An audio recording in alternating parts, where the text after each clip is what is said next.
ao largo da costa da Terra Nova. Um helicóptero cai no oceano. Uma tragédia como essa faz com que muitas pessoas em todo o país entendam o nosso pesar. 17 pessoas estão mortas. Incrivelmente, um homem sobrevive. Veja isso. De alguma forma, ele consegue sair de um helicóptero que já afundou 9 metros. Foi uma longa subida. Finalmente, os meus braços romperam a superfície. É importante analisar o que afetou a capacidade dos outros saírem da aeronave. O que os investigadores descobrem tem um impacto crítico na segurança de todos os helicópteros que voam sobre a água. Aquele homem tem sorte de estar vivo.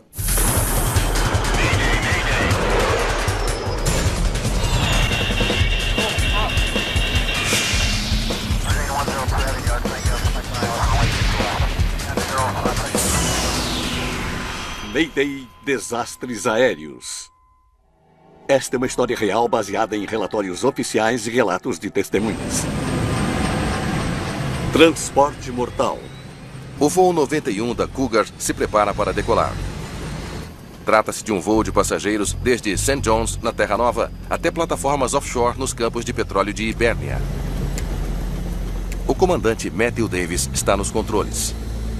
Em um helicóptero, diferentemente de um avião, o comandante senta-se a este bordo, ou do lado direito. Próxima parada, Sea Rose. O copiloto Tim Lanuet está no assento esquerdo. Piloto de helicóptero veterano da Marinha, ele é um novato na aviação civil. Terra, Cougar 91 solicita decolagem. Cougar 91, parta para o sul e em seguida siga o curso. Liberado para decolagem. 12 de março de 2009. O helicóptero que eles estão pilotando é um Sikorsky S-92. É uma aeronave grande, com capacidade para 17 passageiros e seus equipamentos.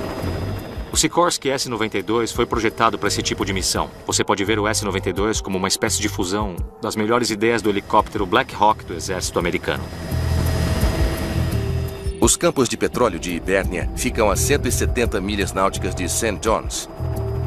Levaria 15 horas para chegar lá de barco. Piloto automático acionado. Piloto automático acionado, entendido. De helicóptero, é um voo de apenas 90 minutos. Assim, para os trabalhadores de plataformas de petróleo, é o principal meio de transporte. São só 2 para Sea Rose? Afirmativo e 14 para Hibérnia. Vamos aliviar a carga cedo. Roteamento alfa. Entendido. Gander, Cougar 91, demos uma olhada no plano de operações aqui e gostaríamos de alterar o nosso plano de voo. Gostaríamos de fazer a rota alfa, primeiro a Hibérnia, depois o Sea Rose. É uma pequena mudança no plano de operação. O Cougar 91 viajará para a plataforma Hibérnia e depois seguirá para a plataforma Sea Rose. Certo. Cougar 91 liberado para Hibérnia pela rota alterada. O voo está quase cheio. Os 16 passageiros são da área de serviços, cozinheiros e faxineiros do mundo offshore. Howard Decker é um observador meteorológico de plataformas no Atlântico Norte. Ele fez esse voo 50 vezes nos últimos 3 anos. Devido às muitas restrições na quantidade de espaço e na quantidade de peso que um helicóptero pode carregar, as comodidades do helicóptero são reduzidas ao mínimo. Portanto, você não vai encontrar nenhuma das comodidades encontradas em um Airbus ou em um Boeing. Está fervendo aqui.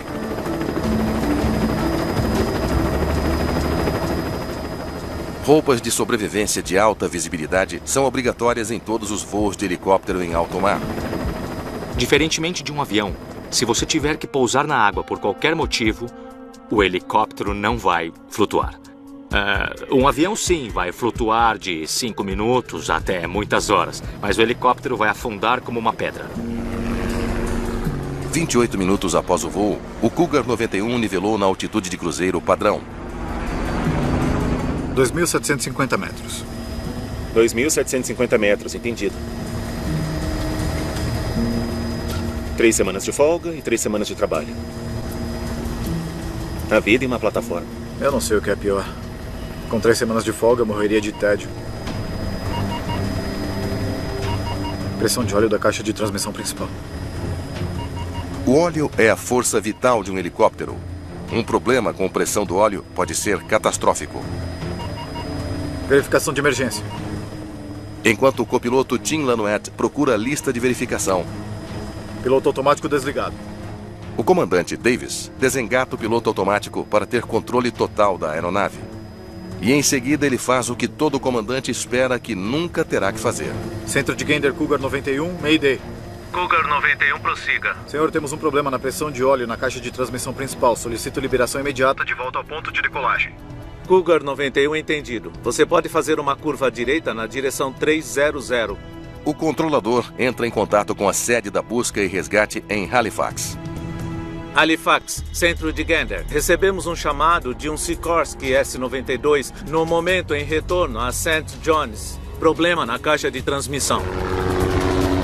O voo 91 está a 54 milhas náuticas da Terra. Ele levará 30 minutos para chegar à costa.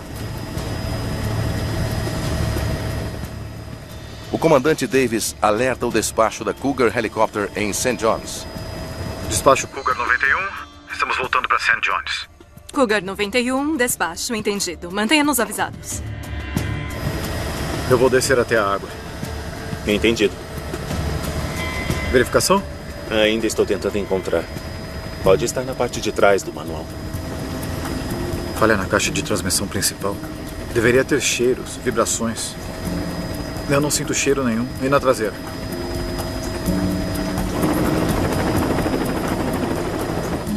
Nada. Não há movimento algum na cabine. O Cougar 91 está descendo para pouco menos de 300 metros. O helicóptero está agora a 52 milhas náuticas de St. John's.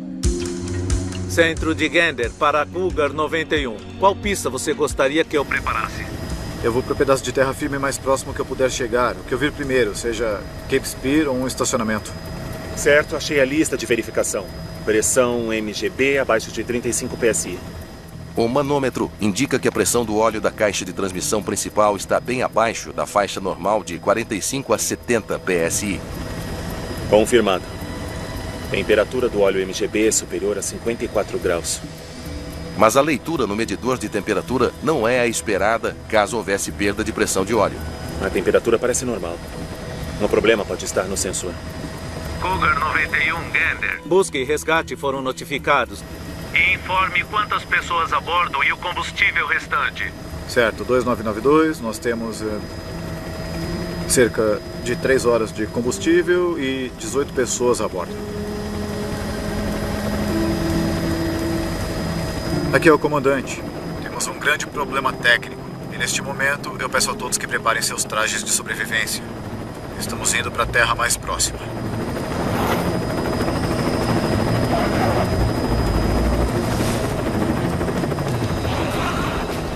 Cougar 91, despacho.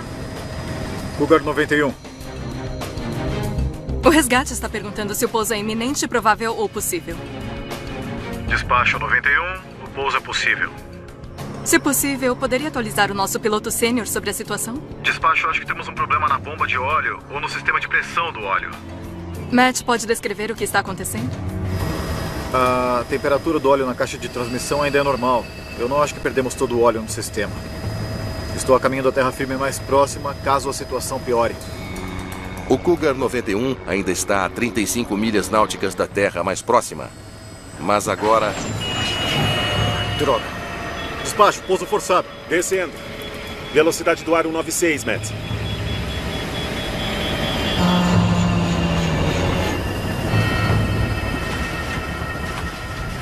Eu acho que falhou de vez. Certo, nariz pra cima, pra cima.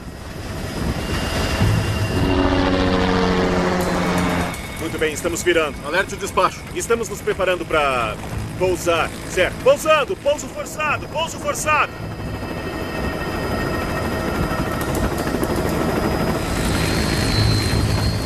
...150 metros.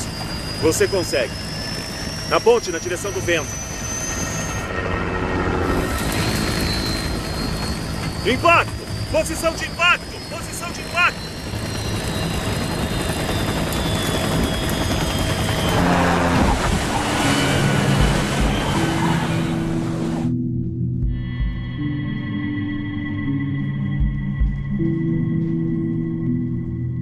Os passageiros e a tripulação do Cougar 91 agora estão presos dentro de um helicóptero que está afundando.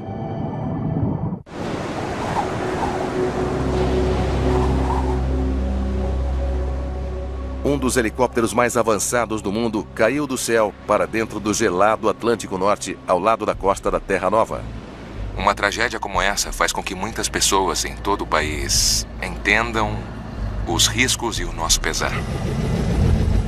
17 pessoas estão mortas. Há apenas um sobrevivente. Robert Decker, um jovem da comunidade offshore, é levado às pressas para o hospital com ferimentos graves. A unida comunidade offshore está devastada e procura respostas. É duro, sabe, acreditar que aconteceu com alguém da sua comunidade. Este foi um acidente internacional. Havia cerca de 80 Sikorsky S-92 operando em todo o mundo. E estavam operando em todos os ambientes mais extremos que você possa imaginar. Nós realmente precisávamos investigar e descobrir o que aconteceu e por que aconteceu. As respostas estão a 169 metros abaixo da superfície do Oceano Atlântico. Poucas horas depois do acidente, a Comissão de Segurança dos Transportes do Canadá reúne uma equipe para recuperar o helicóptero naufragado e descobrir a causa do acidente. Mike Cunningham conduzirá a investigação. Era um acidente muito grave e por esse motivo exigiria uma resposta significativa da TSB. A Comissão de Segurança dos Transportes, ou TSB, sobe a bordo do Atlantic Osprey, um navio projetado para atender plataformas de petróleo offshore. Alan Chalk conduzirá os trabalhos de recuperação. É um dos melhores equipamentos que existem nessa área. Quando o assunto é recuperação, está muito bem equipado. Usando os últimos pontos de rota conhecidos do Cougar 91, o navio localiza os destroços em poucas horas. Eu diria que a nossa prioridade número 1 era recuperar as vítimas e, em seguida, o gravador de voo multiuso e o restante dos destroços. Veículos de operação remota, ou ROVs, são lançados para recuperar as vítimas e também os destroços do leito do oceano.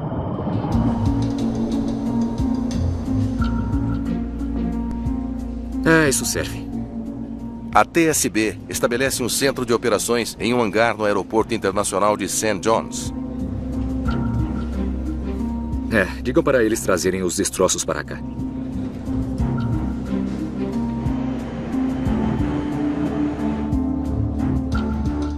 Não havia indício algum de problemas até o pedido de socorro. Sim, foi isso que ouvimos também. Enquanto o Cunningham aguarda a recuperação dos destroços, ele entrevista o controlador de tráfego aéreo que teve o último contato com o helicóptero. Conversamos com os controladores de tráfego aéreo para descobrir como eles lidaram com o problema. Analisamos as gravações de áudios deles, os registros de radar. O pedido de socorro chegou às 9h45. Centro de Gander Cougar 91, Mayday. Cougar 91, prossiga. Senhor, temos um problema na pressão de óleo na caixa de transmissão principal. Cunningham ouve a primeira pista. Ele nos disse que eles haviam perdido toda a pressão do óleo da caixa de transmissão. Então essa era uma informação importante para nós. A caixa de transmissão principal utiliza a energia dos motores para girar os rotores principal e da cauda. Assim como em um carro, a caixa de transmissão requer um fornecimento constante de óleo para manter as peças móveis lubrificadas. A caixa de transmissão principal de um helicóptero é um equipamento muito importante. A falha da caixa de transmissão significaria perda de potência de elevação no rotor principal e perda de controle direcional para o rotor da cauda. Cunningham precisa descobrir o que causou o alerta de pressão do óleo informado pela tripulação. Poderia ter havido um vazamento de óleo na caixa de transmissão principal? Solicito liberação imediata de volta ao ponto de decolagem. Então o comandante solicitou autorização para voltar a St. John's e a distância de 154 milhas náuticas. Quanto tempo de voo levaria? 30 minutos. Mas o Cougar 91 caiu em 11 minutos. O fato de o Cougar 91 ter caído tão rapidamente sustenta o palpite de Cunningham de que houve um vazamento de óleo na caixa de transmissão principal. Mas isso não explica porque o comandante pensou que ainda poderiam chegar à Terra. Alguma coisa o convenceu de que ele conseguiria voltar.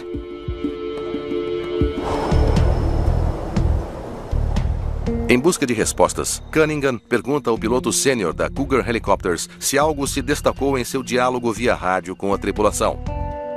Tudo o que você puder me dizer será útil. Há uma coisa que me incomoda. A temperatura do óleo. Se a pressão do óleo dentro da caixa de transmissão está caindo e o óleo está vazando, a temperatura vai começar a subir, porque agora as engrenagens estão atritando e gerando muito calor. Ele disse que a temperatura do óleo estava normal. A temperatura do óleo na caixa de transmissão ainda é normal. Eu não acho que perdemos todo o óleo no sistema. Ele achava que ainda tinha óleo. A tripulação pensou que poderia voltar à Terra porque a leitura da temperatura do óleo estava normal. Então o alerta de pressão do óleo foi um alarme falso? Quando a equipe mencionou a temperatura do óleo e a indicação era normal, isso nos disse que precisávamos ter certeza de que o que eles estavam vendo era de fato condizente com o que estava acontecendo com o helicóptero.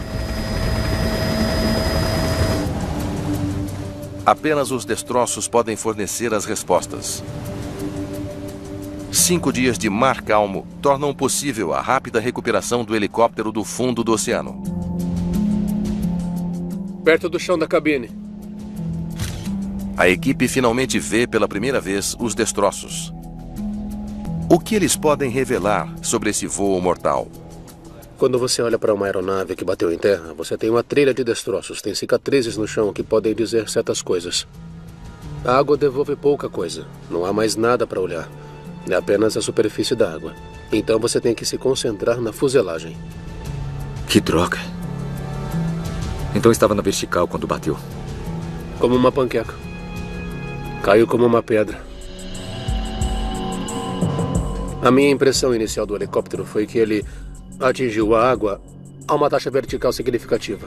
Quando um objeto atinge a água não é compressível. Ela causa um tipo de dano um pouco diferente do que causaria se atingisse a terra. É difícil acreditar que alguém tenha sobrevivido.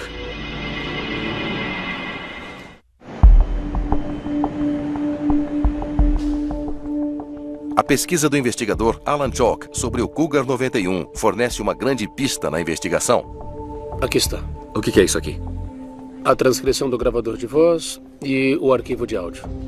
Todos os dados de voo estão aqui? Sim. Que bom. Uma peça importante em qualquer investigação são os gravadores. A cada componente você começa a estreitar o foco. Os dados confirmarão um problema de pressão no óleo da caixa de transmissão principal? Veja isso.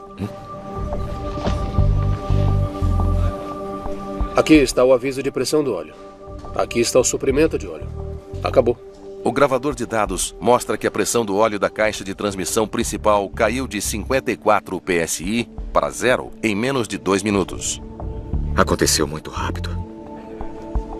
Se a caixa de transmissão perdeu toda a pressão do óleo, a possibilidade de uma falha catastrófica da caixa de transmissão tinha que ser levada em consideração.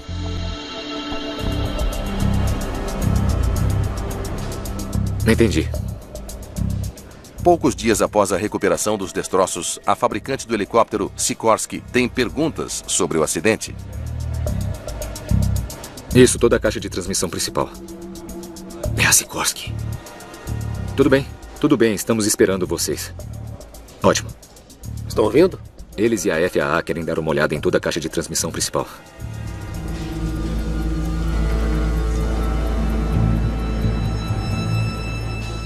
Acontece que a Sikorsky e a FAA, a Administração Federal de Aviação dos Estados Unidos, estão tão interessadas nos destroços quanto Cunningham.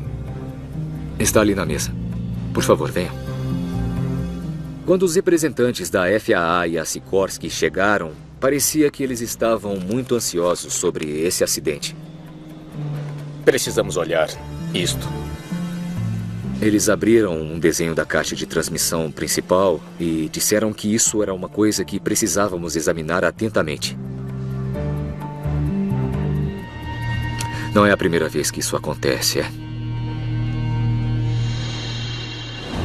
2 de julho de 2008. Os investigadores descobriram que 8 meses antes, um Sikorsky S-92 na Austrália recebeu o mesmo alerta sobre a caixa de transmissão.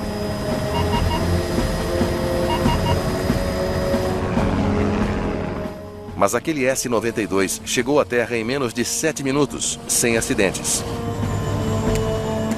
As circunstâncias são idênticas.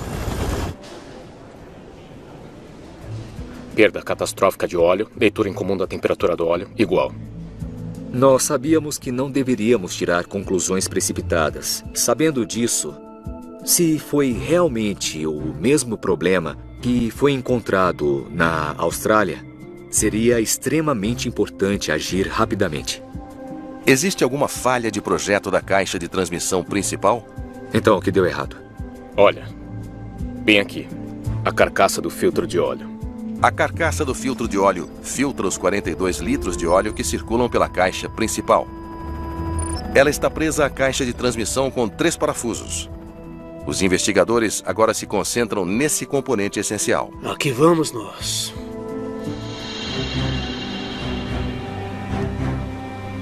Olha, 2 parafusos sumiram. Ficou muito óbvio, uma vez que tiramos os painéis que cercam a caixa de transmissão principal, que 2 pontos de fixação haviam sido comprometidos. Havia um espaço entre a carcaça do filtro de óleo e a caixa de transmissão principal. E foi dali que o óleo da caixa de transmissão principal vazou. Não foi um vazamento lento. Vazou tudo de uma vez. Essa descoberta confirma o que os investigadores viram nos dados do gravador. Uma perda extremamente súbita de óleo. Agora eles têm evidências concretas de que o óleo vazou por causa dos parafusos quebrados. Então, o que fez eles falharem? Eles são feitos do quê? Estes são de titânio.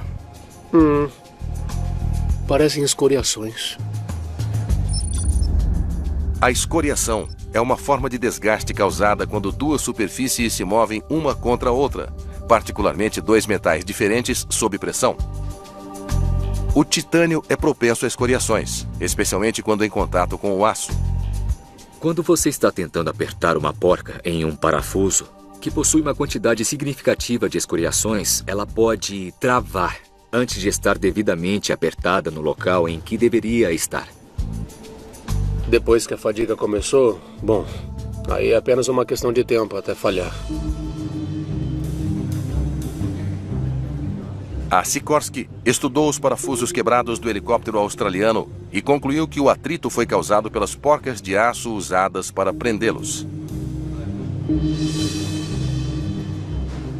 Aqui, dê uma olhada nisto.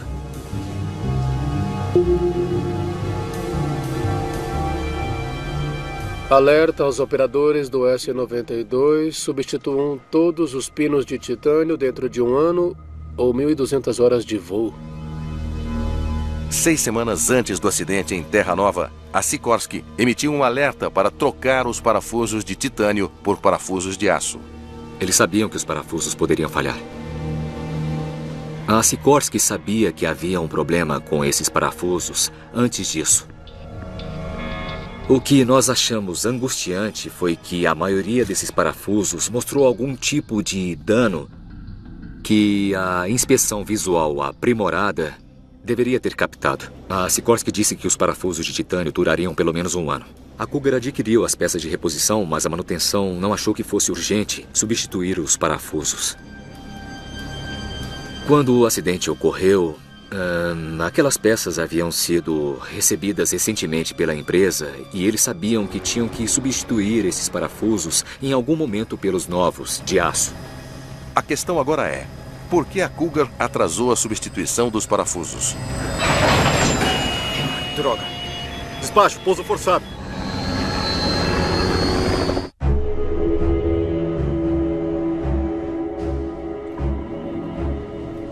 Os investigadores precisam descobrir por que a Sikorsky disse aos operadores que podiam esperar 1 ano para substituir os parafusos. Sem sorte aqui. A equipe examina como a caixa de transmissão principal do S-92 foi certificada. Eu encontrei uma coisa. A Sikorsky diz que possíveis falhas na caixa principal de transmissão que podem resultar em uma rápida perda de óleo são extremamente remotas. Extremamente remotas. Isso. O que significa? 1 em cada 10 milhões. 2 falhas em menos de um ano.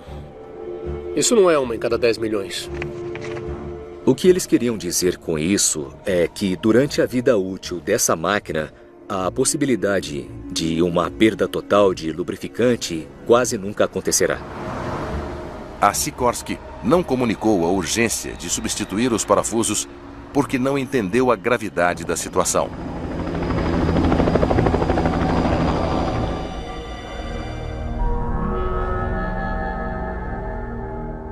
Enquanto as 17 vítimas do acidente são enterradas, a comunidade offshore concentra-se na investigação do Cougar 91. Nós vemos esse acidente como algo em que estamos todos juntos. Estamos sofrendo. Milhares de pessoas, de turistas a líderes mundiais, voam em helicópteros Sikorsky todos os dias. Eles correm risco por alguma falha desconhecida? Os investigadores estão ansiosos pelo relatório do legista. Eles esperam que ele revele exatamente o que aconteceu aos que estavam a bordo do helicóptero quando atingiram a água. Enquanto isso, a equipe analisa os dados dos gravadores do helicóptero, esperando descobrir como os pilotos lidaram com a situação de emergência. É 9h45, hora local.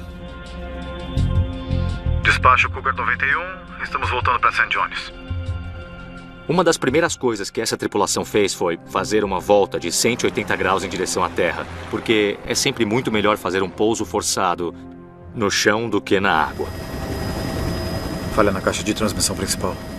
Deveria ter cheiros, vibrações. Eu não sinto cheiro nenhum. Eles não estão sentindo vibração nenhuma, eles não estão cheirando nada queimando. Então é perfeitamente compreensível que eles quisessem tentar voltar para aquele estacionamento em Cape Spear. O problema pode estar no sensor. Enquanto a equipe continua escutando, eles ouvem os pilotos tentando solucionar a crise. Cougar 91, Gander. Você não consegue manter a altitude. Isso está correto? Nessa condição, temos que estar o mais próximo possível da superfície, no caso de uma falha catastrófica. Para uma tripulação viajando a 2.750 metros em um voo nivelado em um dia claro, a primeira coisa a fazer quando uma luz de alerta acende é descobrir se há um problema no sistema de indicadores ou se há algum problema real além daquele. O comandante reduziu a altitude de 2.750 metros para 300. O gravador de voz então revela que pouco abaixo dos 300 metros, algo mudou, obrigando os pilotos a fazer um pouso forçado. Ai, droga. Despacho, pouso forçado. Impacto! Pouso forçado, pouso forçado! O que os investigadores precisam descobrir é o que foi. Vamos ver o pinhão. O pinhão é a engrenagem que transmite energia da caixa de transmissão principal para o rotor da cauda. Esse pinhão do rotor de cauda gira a uma taxa altíssima. E à medida que o calor se acumula e a dureza do material diminui, você tem o potencial de danificar os dentes. Pronto. Então, como isso deveria ser?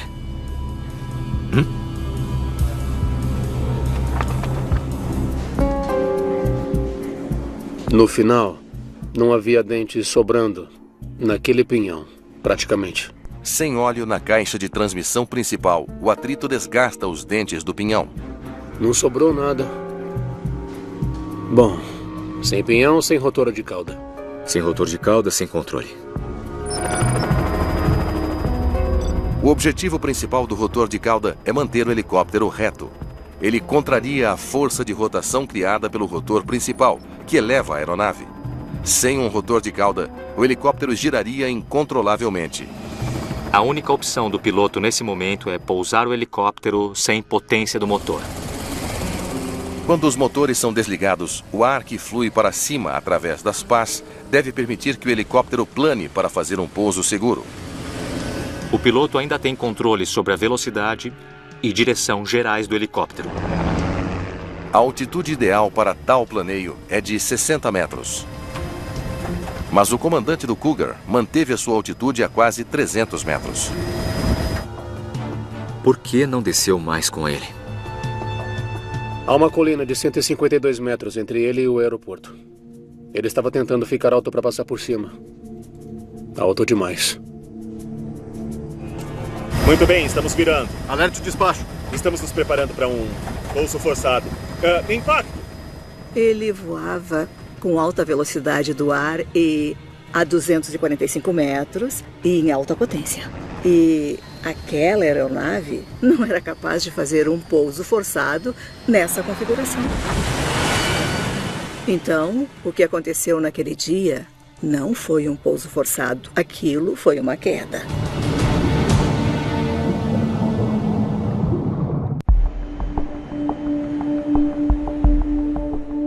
Os investigadores do acidente com o Cougar 91 examinam as comunicações finais entre o comandante e o copiloto. Muito bem, então a lista de verificação diz pousar imediatamente. E sabemos que não foi o que fizeram. O copiloto diz, lista de verificação completa, estamos em uma condição de pouso imediato. Pousar imediatamente significa pousar o helicóptero, mesmo que você esteja sobre a água ou em terrenos pouco planos. Mas o comandante diz... Vou parar a descida a 300 metros. O copiloto está dizendo a ele que eles devem pousá-lo na água. Bom, é mais fácil falar do que fazer. Estamos em uma condição de pouso imediato. Entendido. Vou parar de descer a 300 metros. 300 metros, certo. Lista de verificação completa. Estamos em uma condição de pouso imediato.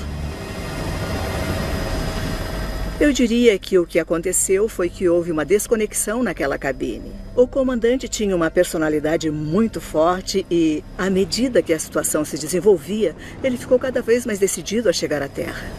Eu vou para o pedaço de terra firme mais próximo que eu puder chegar. O que eu vir primeiro, seja Cape Spear ou um estacionamento. O copiloto, na verdade, tinha mais experiência em voos sobre a água e também muita experiência em pousos de emergência. Ele costumava pilotar os Sea Kings para os militares canadenses. Mas ele tinha uma personalidade mais tranquila. Deveria ter acontecido mais interação entre o comandante e o copiloto. Apesar das preocupações que o copiloto estava tentando transmitir ao comandante sobre a necessidade de pousar imediatamente. Quando não ouviu algum tipo de barulho ou som, ele tomou uma decisão que queria tomar. E isso é chamado de viés de confirmação. Ele queria voltar para a costa. Às 9h48 e 32 o comandante diz: eu estou achando que isso é um problema no sensor. Por que ele acha isso? Eles disseram que a temperatura do óleo estava normal. Mas com o vazamento deveria estar aumentando. Eles acreditavam que provavelmente tinham um problema na bomba de óleo ou no sensor de pressão do óleo. Porque o medidor de temperatura do óleo não havia aumentado.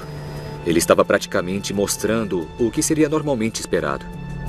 Não, a leitura do óleo é normal para eles. Um sensor na caixa de transmissão principal fornece uma leitura da temperatura do óleo para a tripulação. Mas nesse momento todo o óleo acabou. Está lendo a temperatura do ar. Está lendo a temperatura do ar. O sensor de temperatura do óleo na caixa de transmissão principal do S-92 é um sensor úmido. Se não houver óleo presente, ele sentirá a temperatura ambiente dentro da caixa de transmissão.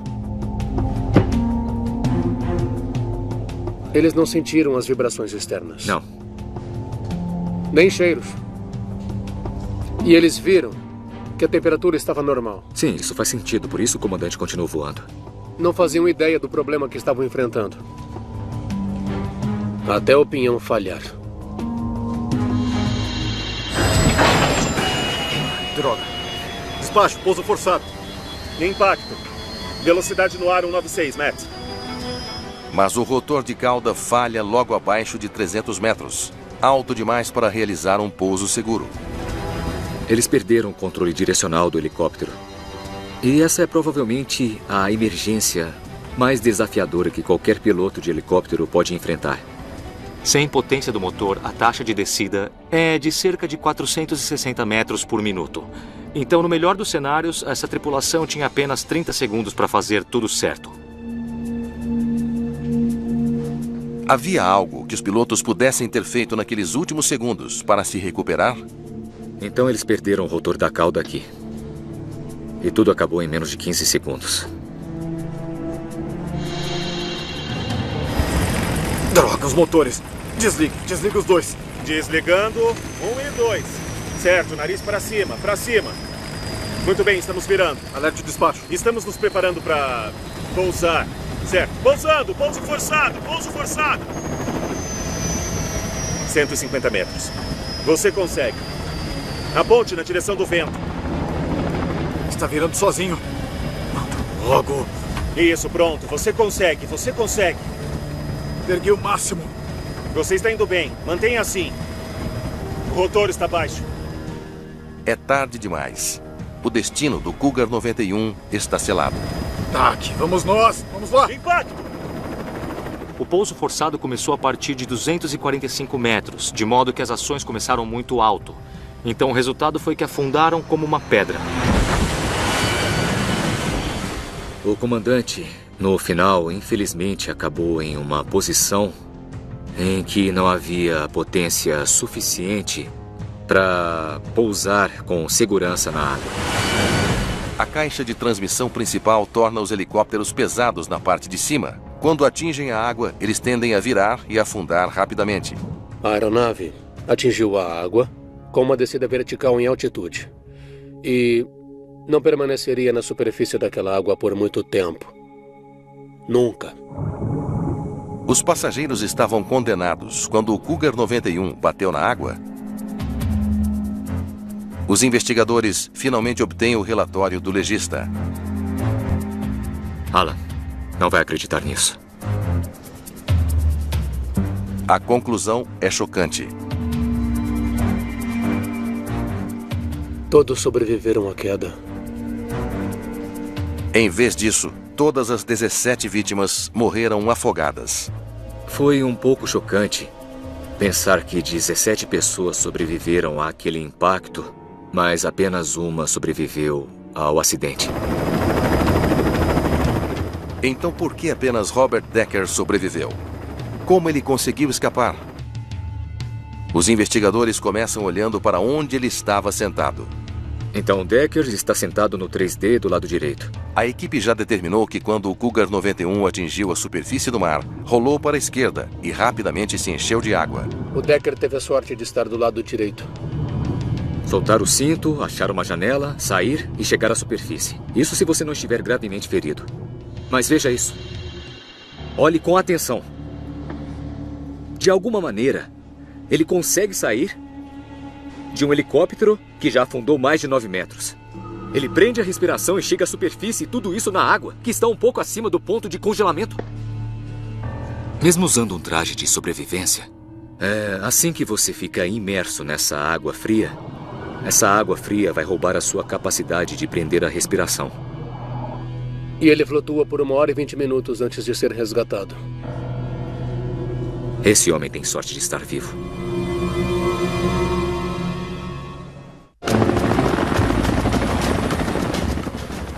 Um helicóptero com uma falha de projeto.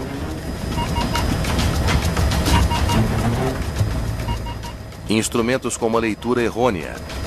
Na temperatura parece normal. E uma cabine de comando com avaliações conflitantes. Estamos em uma condição de pouso imediato. Impacto! Posição de impacto!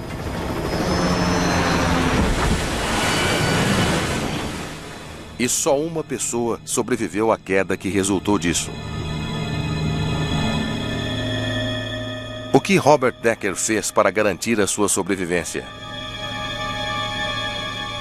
É muito importante analisar como as pessoas teriam saído e, já que elas não conseguiram sair, temos que saber o que afetou a capacidade delas de sair. Os investigadores esperam que o único sobrevivente possa fornecer algumas respostas. 8 meses após o acidente do Cougar 91, Decker testemunha em uma audiência em St. John's, na Terra Nova. O helicóptero estava afundando rapidamente com o lado de estribordo para baixo e instantaneamente se encheu de água. Era como se estivesse afundando da mesma maneira que estava caindo do céu. Eu soltei o cinto de segurança e me puxei para fora pela janela. A janela estava diretamente acima de mim, porque o helicóptero estava afundando de lado. Quando Decker tomou consciência de onde estava e do ambiente em que estava, ele olhou para cima e pôde ver uma luz à distância. E já que a fuselagem tinha se partido, ele conseguiu sair. Foi uma longa subida até a superfície. Eu meio que estava com as mãos acima da cabeça. E eu pude olhar para cima e pude ver que estava ficando cada vez mais claro. E finalmente os meus braços romperam a superfície. E eu percebi que eu sobrevivi ao acidente de helicóptero. Ele disse para nós que atribuiu parte disso à sorte e também às suas habilidades físicas. Uma colisão com a água é traumática. A maioria dos passageiros ficará atordoada e incapaz de agir rapidamente. Pesquisas mostram que até 15% dos passageiros não tomam atitude alguma. De fato, afogamento é a principal causa de morte após um pouso forçado ou queda na água de um helicóptero. Com as temperaturas baixíssimas da água, mesmo com um traje de sobrevivência, assim que você fica imerso, aquela água fria vai roubar a sua capacidade de prender a respiração. É por isso que o treinamento de sobrevivência é um ensaio essencial para esse evento. Quando os investigadores estudam o treinamento de todas as pessoas a bordo do Cougar 91, descobrem que todos haviam recebido treinamento obrigatório de sobrevivência em um pouso forçado simulado. Se o helicóptero afundar, é preciso esperar até que esteja submerso. E em seguida, você respira fundo e solta o cinto de segurança. Sua mão já está na borda e você puxa o seu corpo para fora. Mas Decker foi o único passageiro que tinha experiência com água fria. Em sua juventude, ele navegou muitas vezes no Atlântico e o seu barco havia virado no mar gelado. Quando o helicóptero se encheu de água gelada, eu pude reagir instintivamente. Foi como um reflexo prender o fôlego e segurar e ficar calmo até que eu pudesse chegar à superfície. O treinamento de Decker e sua experiência em água fria tiveram um papel fundamental em sua sobrevivência, mas a segurança a bordo de um helicóptero começa muito antes da decolagem. A única maneira de manter segura toda a comunidade offshore é manter todos os helicópteros no ar. Em seu relatório final, a Comissão de Segurança dos Transportes faz recomendações que vão melhorar a segurança não apenas no Sikorsky, mas em todos os helicópteros. Agora, aparelhos de respiração subaquática de emergência são obrigatórios para todos os ocupantes de helicópteros envolvidos em voos sobre a água. A unidade fornece aproximadamente 2 minutos de ar. Essa foi outra mudança importante que ocorreu como resultado desse acidente. E, felizmente, não apenas no Canadá, mas no mundo todo. A TSB também recomenda revisar quanto tempo um helicóptero deve ser capaz de operar sem óleo na caixa de transmissão principal. Foi uma investigação ampla e profunda. Essa investigação descobriu todos os problemas de segurança que havia para descobrir sobre esse helicóptero e sobre os voos offshore. Acredito que as nossas recomendações tornaram o voo offshore muito mais seguro.